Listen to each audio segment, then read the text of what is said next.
कर्जमाफीचं आश्वासन कुणी दिलं, मी दिलं का, असं कर्जमाफीबद्दल विचारताच अजित पवारांनीच पत्रकारांना प्रतिप्रश्न केला।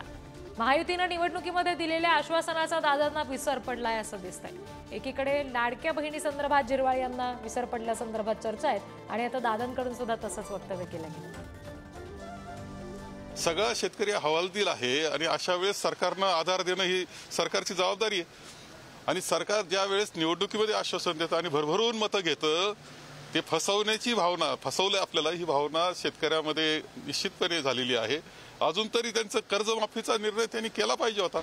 तुम्ही हजारो कोटी रुपये इकडं तिकडं उधळताय आणि शेतकऱ्याकरता काहीच करण्याची तयारी तुमची नाही, ही दुर्दैवी गोष्ट आहे। दादा, शेतकरी कर्जमाफीवर काय धोरण आहे? राजू शेट्टी आक्रमक झालेले आहेत, त्याच्यावर ते जमत नाही तर मग निर्णय का घेतला? निर्णय घेतला, आश्वासन का दिलं? कुणी दिलं?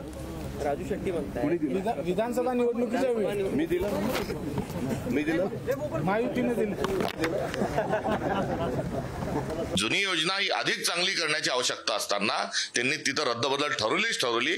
मात्र पुन्हा 25 वर्ष जुन्या परिस्थितीमध्ये जाऊन आता ह्या शेतकऱ्याच्या विरोधात आणि केवळ रिलायन्स सारख्या पीक विमा कंपनींना फायदा देण्याकरता आता या नवीन स्वरूपात ही योजना आणलेली आहे।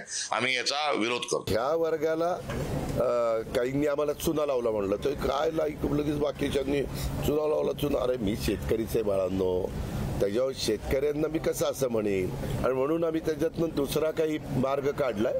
शेतकऱ्यांना आम्ही पीक विमा देणारच आहोत, परंतु वेगळी स्कीम आणलेली आहे, ती आम्ही परवा कॅबिनेटला मान्य केली।